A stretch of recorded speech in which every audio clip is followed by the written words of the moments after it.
Good afternoon and welcome into the latest iteration of the Hook 'em Hoops podcast. I'm your host, Jason Conander, joined by my co-host, Zach Davis. No Tommy Yarish. He is doing football, NFL draft scouting stuff this week, fun stuff.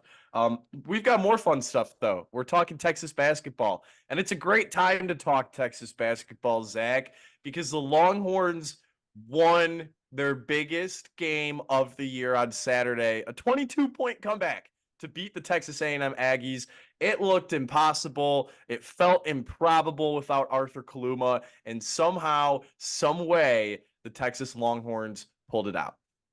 Yeah, yeah. I tweeted this out. And look, say what you want about Rodney Terry. He does not get a lot of love around the 40 acres, Jason. You know of overall people, but those guys would die for him. And that's what I learned from that game is that they're coming back 22 points, 18 points at the half. No Kaluma, no Kendall Weaver. They're playing Devin Pryor had a good game. You know, Caden Shedrick stepped up in the second half, and these guys, Trey Johnson, 30 points in the second half. Tremont Mark able to shoot it. Jordan Pope didn't do much, didn't play a lot, but you come back from 22, biggest Buzz Williams comeback over a Buzz Williams team in ever of his It's time at crazy. A&M. Hey man, don't look now, but Texas on a winning streak. How the heck did they win this game without their two best defenders? I just that was the craziest aspect of this game. The 22-point comeback was great. But no matter how they did it, I was shocked that they won without Arthur Kaluma and without Kendall Weaver because that's your best on-ball defender and then your best post defender, and they're both out, and Texas still figured it out. And a lot of that credit belongs to Jason Kent, who filled in for Arthur Kaluma and did a pretty good job. You mentioned Caden Shedrick. Like, Caden Shedrick learned how to play defense without fouling, and it has made such a big difference for this Yep. Texas team. He's playable late in the game. He's giving them like 10 and 8 a night, which is exactly what you want out of Caden Shedrick. Another player who deserves a lot of credit is Julian Larry. I mean, he played down the stretch, he made big passes. He is such a great defensive player. That addition looks better and better by the week for Texas because he continues to step up as a vet in big moments where you need a veteran presence at the guard position. Um, just overall, and then Trey Johnson has his shining moment, and you feel like this won't be the last kind of moment like that this year for Trey because he continues to trend up, and he, like they talked about on the broadcast, how the difference really between he and Cooper Flagg and VJ Edgecombe and some of those other guys is that he has done this all year. Like, he hasn't dropped off at all. And that's true. 10 for 10 at the free throw line, 4 of 10 from three, including the two biggest 3-pointers of the game. His performance cannot be understated. To do that at home against your biggest rival, man, that was special. Trey Johnson might be the best college player I've seen come to Texas in 3 years. Actually, I know for a fact he is. Oh yeah. What I see him do at the Moody, it's so unbelievable. I mean, I thought the game against Tennessee when he had 26 was single-handedly the best individual performance I've seen.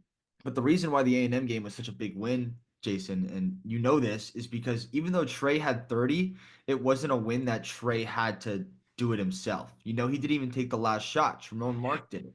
Pass it off.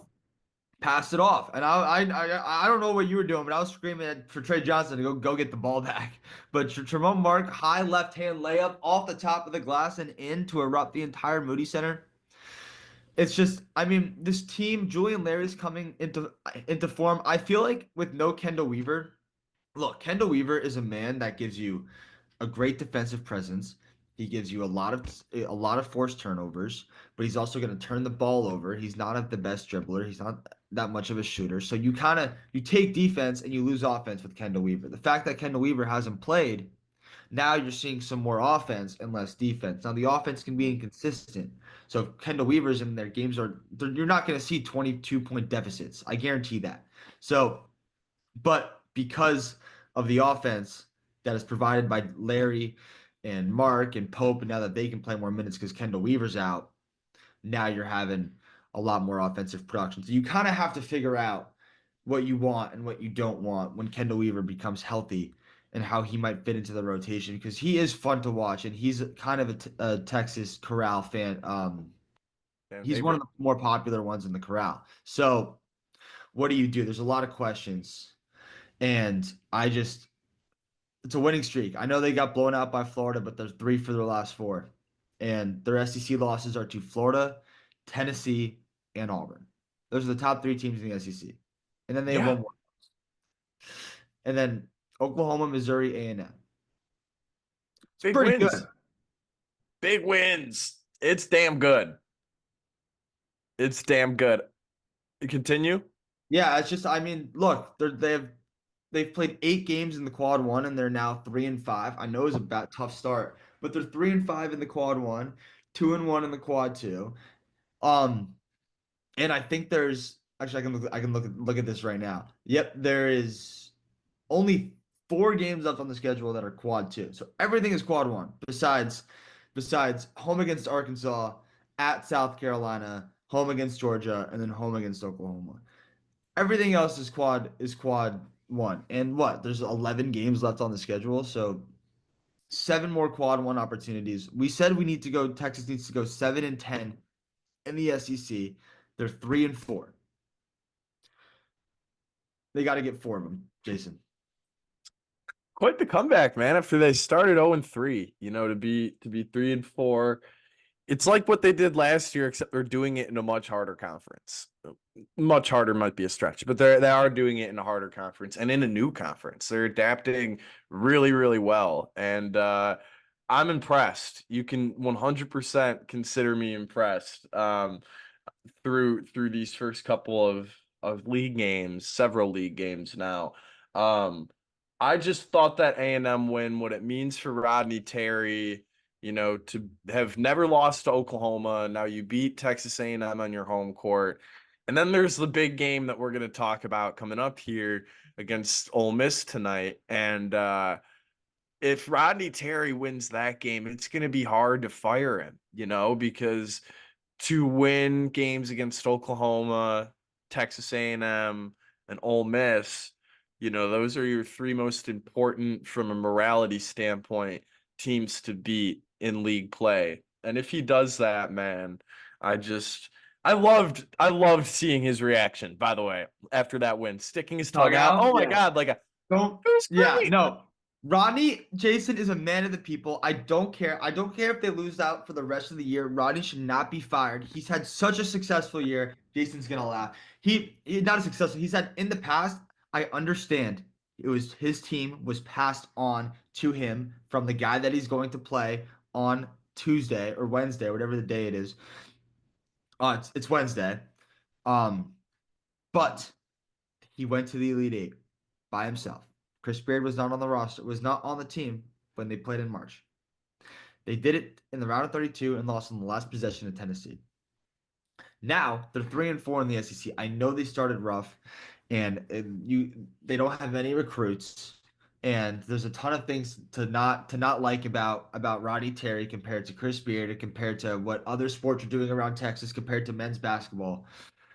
But man, the guy's had a good year. Like I mean, he's had a good career at Texas. If you Yeah. just on paper statistically, and now he's going to Ole Miss. And Jason, Ole Miss is kind of falling off the tracks a bit, and we saw this last year. They completely collapsed. I think they 1, 2, 3, 4, 5, 6, 7, 8. They lost 8 of their last 10 games of the year, and right now they're down 3. And we saw this last year too. Ole Miss was one of the last undefeated, if not, I think the last undefeated team left in college basketball last season, and now this year they're ranked. They're 15-5, and they started strong in the SEC. Um, Georgia, Arkansas, LSU, and then of course the Bama win in Alabama. But ever since they lost to Mississippi State, they lost to A&M at home, and they lost to Missouri away. And Texas just played A&M in Missouri. I don't I don't know what to think. Chris Beard's a great coach. This is his revenge game. I wish it was back in the Moody Center, not even as like not even as like a Texas podcast, but just like to see like an old coach come back to his stomping grounds, his dream job that And we've seen it with Beard, his team got crushed. the last time it happened when Texas went to Texas Tech. Yeah. Yeah. So I just I wish it was in the Moody Center. I think it's going to be a good game. Oh, this is a really big comeback game for Ole Miss. Kind of save the culture a bit because they got a tough schedule closing out. Their last four games are Auburn, Oklahoma, Tennessee, and Florida. So, quad one opportunities. They are there. They're definitely there, but Texas needs this. They need it, and Rodney Terry would like this one, man. I called it positive character development on my Twitter. Um, Positive character development, really. Him sticking out his tongue. And it's just such a far cry from around this time last year, and the UCF players were doing the horns down and the handshake line, and he was crying about it. Like, to see Rodney Terry become the villain, I love it. I absolutely love it. And I'd like to see him lean into that more because we see the Texas football team lean into that. We're going to see the Texas baseball team lean into that. Texas volleyball has always leaned into it.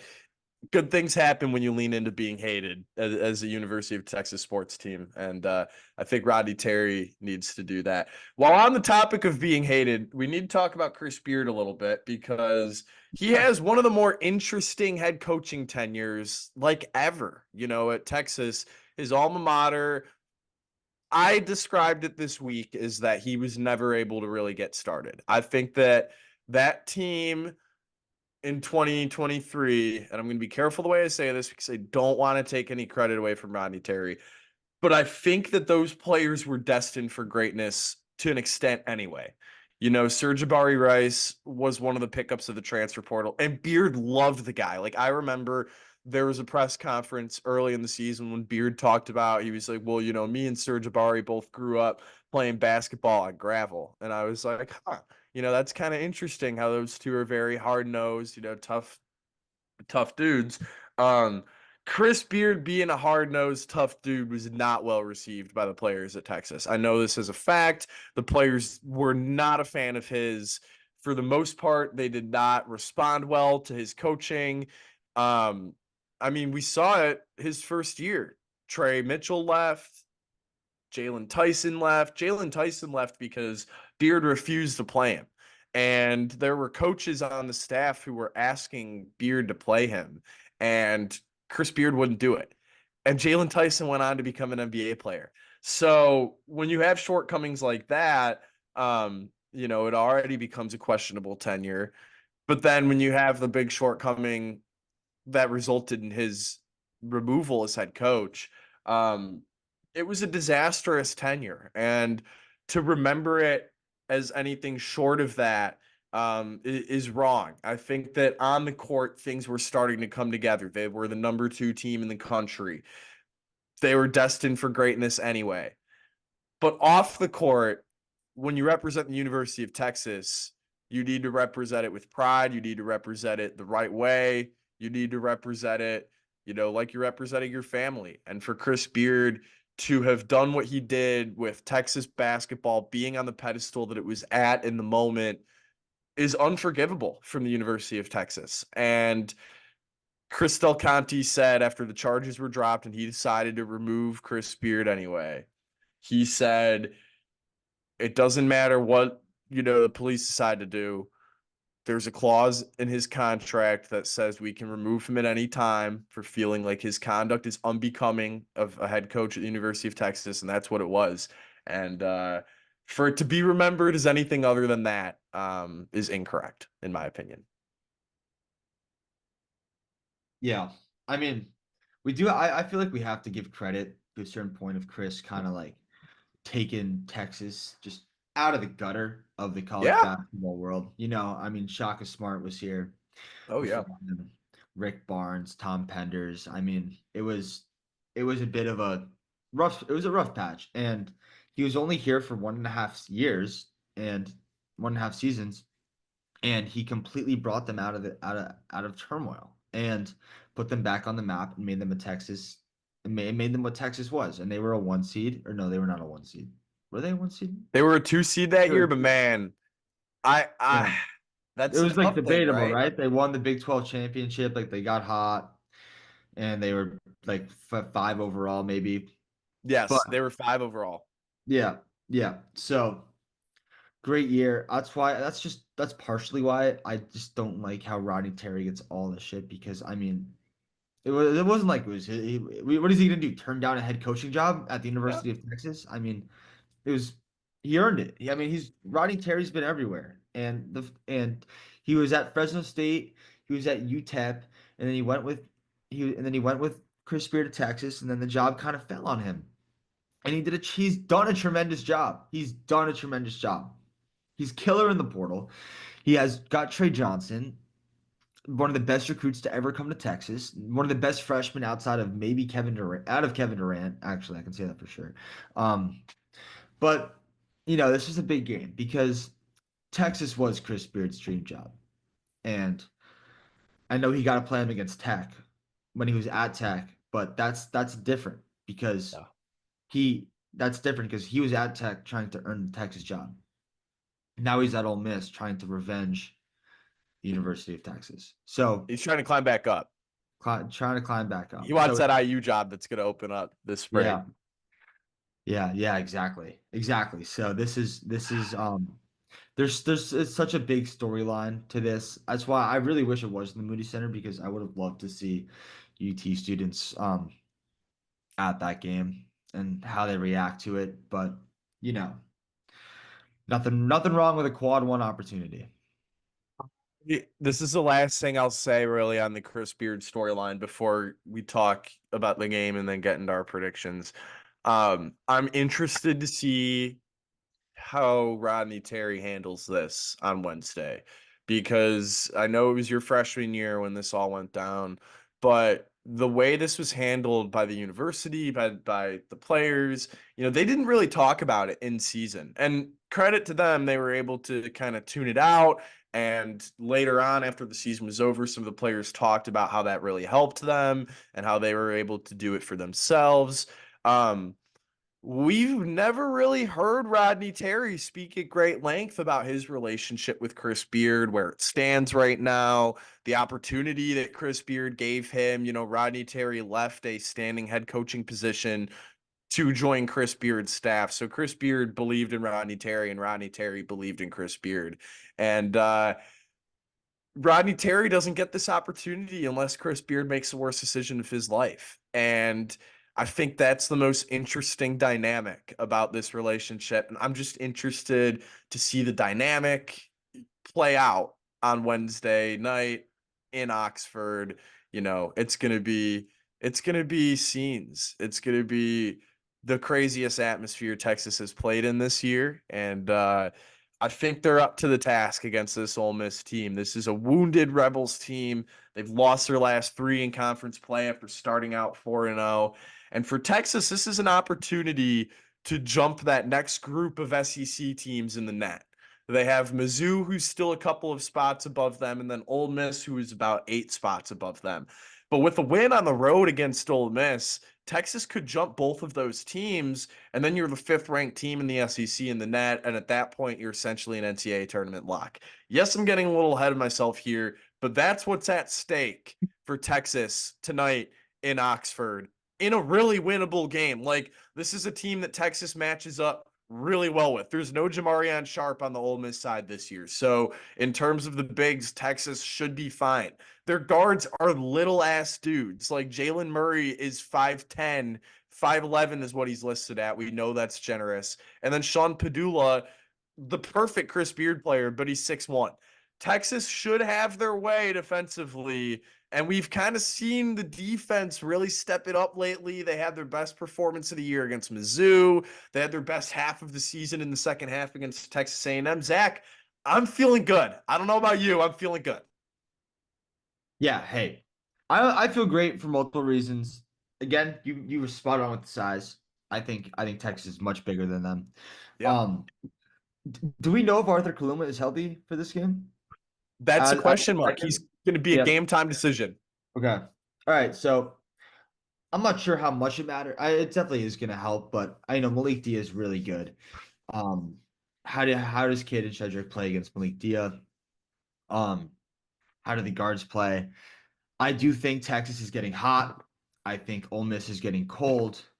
I think it's also going to be a rowdy arena.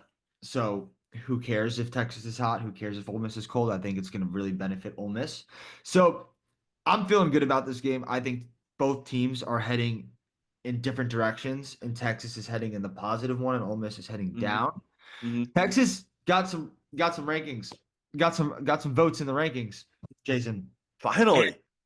yeah, and I said this. I just don't think this isn't related to anything, but I just don't think Texas will ever be ranked for the rest of the year. Just because there's every week there's a really every 3 games you're playing a top 10 team, and you don't get a break, and there is no break. You go from Auburn and Tennessee and that stretch, and now you have Missouri and A&M, and now you have Ole Miss, and you still have Kentucky on the schedule, and there's so many games to play. Ole Miss is a big one because this is gonna be like, okay, Texas is here to stay. They're not they're not messing around. There wasn't a fluke against A&M. This is a legitimate team. This is a team that can win a tournament game, let alone get a bid. So Yeah. Joe Lunardi, I hope you're listening because if Texas beats Ole Miss, they're 4-4 in the SEC. By far the best conference in college basketball this year. By far. Mm. 500, and there's 3 out of 4 of those losses are against top 5 teams. I'm feeling good. I think this is going to be a good game. I think Texas is gonna not dominate, but they're gonna pull ahead at the end. I predict this as of now. The spread, as of recording, the spread is not out. I predict it'll be like Ole Miss -4.5, somewhere in that range. I think Texas wins by 4 or 5. I think Texas flips the spread. I think that, oh, man, for them to be favored or dogs by 5.5, flip the spread. Ooh, I think this is going to be another nail biter. And I think that that's just what this team is going to get accustomed to playing in every week this season. I mean, that's the SEC, that's these road games. We saw it in a home game against Texas A&M. But this team is built to win those games. They have dogs, Trey Johnson and Jordan Pope. They have vets, Pope, Kaluma, Shedrick, Tremont Mark hit the game winner on Saturday. I can't possibly predict them to not win this game, and I feel like we're at a point in the Rodney Terry tenure where he's confident. We saw it in the handshake line with the tongue out and everything. I think he is I think he's at his best place to win this game. I think the team loves playing for him, as you mentioned. That's so important too. And I just think that Texas as a basketball team is coming into their own. Like, you look at Torvik right now, the gap between them and Ole Miss is Creighton, Clemson, Baylor, UCLA, and St. Mary's. I would argue that Texas is better than every single one of those teams. So let's go ahead and close that gap tonight against Ole Miss. I've got the Longhorns by 2 against Ole Miss. Yeah, I think that's a good prediction. I think it'll be close. I just think Texas is that they've been playing so many close games and they found a way to win, and Ole Miss just hasn't been doing that. They haven't figured out how to close out. Exactly. So Texas, every game in the SEC is a dogfight. Jason, you're spot on. Every game in the SEC is a dogfight. I just think the SEC, Texas is more ready for a dogfight because they're just I don't know. I really don't know. I think Trey Johnson is my best reason for why Texas will win. It's just that's just what it is. You can't really explain it. Trey Johnson's just gonna be Trey Johnson. I mean, he's a 6'7" guard. Well, I can explain it. I mean, he's gonna be the best player on the court tonight. Yeah, And every as night he long is. as Texas plays through him, and the shot selection is something we'll save for another episode, but it's getting better. Like, I think that a month ago he would have taken a shot double teamed with 8 seconds left against Can I, A&M. can I ask you a question, Jason? Yeah, Can you name a better basketball player in the SEC than Trey Johnson? I can't. And that's what I was gonna say is, like, Zurich Phelps was the leading scorer in the SEC. Like, well, actually, Janai Broom. I mean, you got to give it to Broom right now because Well, he's I been think. so good. But other than Hey, Janai Broom, like, Trey Johnson is the clear-cut second best player in the conference, in my opinion. And this is the clear best conference in basketball. That's how good Trey Johnson is. I think he's a better basketball player than Janai Broome, to be honest. I think Janai Broome is a great college player, but Drew Timme was a great college player. Drew Timme's in the G League right now. You're talking about a pure basketball player, talent, skill. I think Trey Johnson's it, and that's why I truly believe in this Texas team because you have a guy like Trey. I, I I'll give it to you there. Like I think that maybe in March we'll see that future NBA pedigree will matter more for Trey compared to Janai Broome, but we'll see. We've got another step in the journey against Ole Miss tonight. We'll learn a lot more about this Texas team, and we're going to learn the most about Rodney Terry. How does he show out against his former boss, the guy who took him to Texas and then left him the keys to the program unintentionally? And we'll see who comes out on top tonight. I'm excited for it. And we'll be here to react to it afterwards. So, Zach, great joining you for this episode. For Zach Davis and Tommy Yarish, who will join us again soon.